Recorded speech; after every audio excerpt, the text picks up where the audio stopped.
and welcome to the Tiny Homestead. Today we're in our garden, and I have to say, now that I'm looking at it through the camera, it looks absolutely insane. This is our 12 by 20 little backyard garden. It is south facing, right in town. You might even hear some background noise of some traffic going by. But the reason why we're here today, and I'm watching so I don't step on little ducks that are down here below me, just getting some sun and some rest in the shade. Um, One of the reasons why I'm making this video is because a lot of people always think that gardening has to cost a lot of money, and there's some really awesome ways that you can be thrifty, get things for free or really cheap. And I am gonna insert some pictures because everything is so green and lush right now that you can't even see it. But we have 3 raised planters behind me here on the side that are going all the way around by the garage, which the garage is this way. And one of the reasons why I'm mentioning this is because we wound up going to a local brewery and they gave us a couple of pallets. I think it was about 6 or 7, completely for free. And that is not something unique. If you go to any place that has pallets in the back, any business, a lot of times it's either things like a hardware store, or for us it's definitely breweries. They are so happy to get rid of them, and they're in such great shape because they've only been used usually about once or so, and the wood is just in outstanding conditions. Yes, it's a little bit of an extra work because you have to take them home and take all the nails out, get the wood prepared and ready, and then come up with a little bit of a design on how you want to build those. But if you're on a budget and you're just slightly handy, because they don't have to look absolutely gorgeous, even though I will insert some pictures, and I'm really happy on how my husband built these. But that was really it. Then all we needed is just a couple of screws and nails, and we used some polyurethane to keep it from rotting and going bad over the years, since we're adding a lot of moisture and water to them. I'm really proud of them. I love them. They're working super great. As you can see, we've got massive, these are mostly tomato plants and some raspberry bushes behind me here, but they're doing great and they've held up so far. This has been 2 years of using them right now, and they're very strong. They look very cool, and completely free aside from just a little bit of hardware. So I would say per planter, it probably took us a couple hours of our time, and literally dollars just for the screws and nails. Next, and I will insert some pictures of that as well, what we're standing on, we took all of our grass out because it just wasn't thriving, because we're constantly walking back and forth and it's such a small space. So we decided to rip out all of the little bit of grass that was left behind, and we actually were going to put wood shavings or some sort of mulch down. And when I went to our local nursery, I realized how expensive that is to get about a yard or two, which we needed for that small space, to just keep it dry, clean, and not deal with muddy grass issues and so on. So I went home and I realized that we personally, in here in our town in Montana, had a storm last year when we were ready to do this, and there was tons of trees that went down, and the city had picked up all these trees and shredded them in a public space, and we literally just picked up a whole truckload of it for free.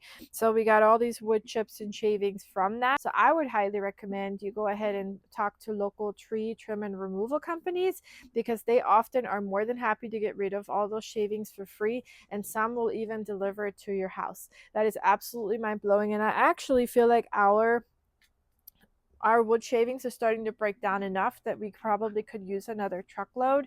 So what we're going to do is do exactly that. I'll call some local tree companies. One other thing that I highly recommend that we got a lot for free is actually a local seed swap in the spring. So our local library,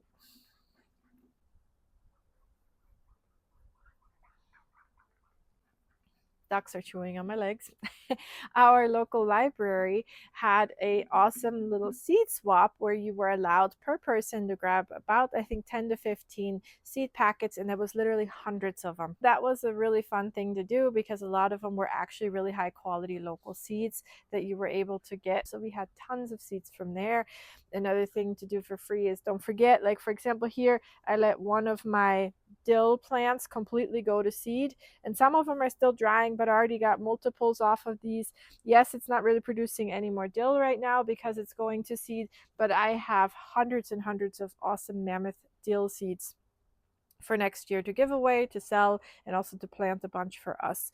Another thing that we got for free is when you look at the marketplace, I have these little cheap pavers that I can walk on so I don't walk just on mulch. I'll insert a picture here as well. Those were also something that a local gardener or someone just wanted to get rid of those out of the yard. They're really simple and basic, but they're perfect for stepping over that and just keeping things dry and clean.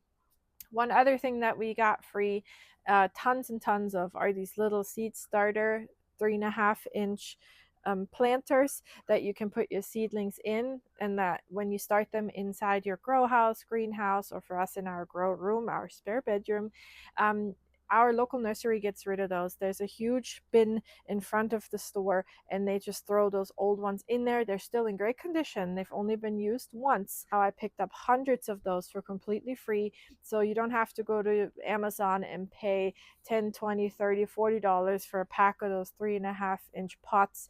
It's just not necessary because those local nurseries are happy to get rid of them. To them, it's trash, and for us, it's a treasure. Next, there's a couple more things that are not necessarily free but insanely cheap that really help a ton, and it is one of those is our cattle panels. They were from a local tractor supply shop, and they're really not expensive, but they hold so much. They hold all of my tomatoes right here. There is so much more space, and they get to crawl all the way across the arch on the top. This makes it really cool because it adds some shade, some protection for the lower and smaller plants below. I hope you enjoyed this video. I hope you got some good stuff out of this. Again, we're all about not overspending while we garden. We want our produce to be not necessarily free, because I know there's always some money involved with watering, etc. But you really don't need to overspend to get a lush garden and have awesome turnouts. Oh, and one bonus thing is, if you happen to have ducks, which are still below me chewing on me right now, they are liquid gold when you let them have their little pool and you drain that every day. Every once in a while, about once or twice a week, I actually add that duck water straight to my soil and plants, the roots specifically, and it is absolutely liquid gold. It is free fertilizer except that little bit of water that you spend filling their pool. I hope you enjoyed this video. Please like and subscribe if you've got something out of this. I'm going to aim to providing you with so much more cool tips and tricks, free things we learned that are really easy to implement and fun to do.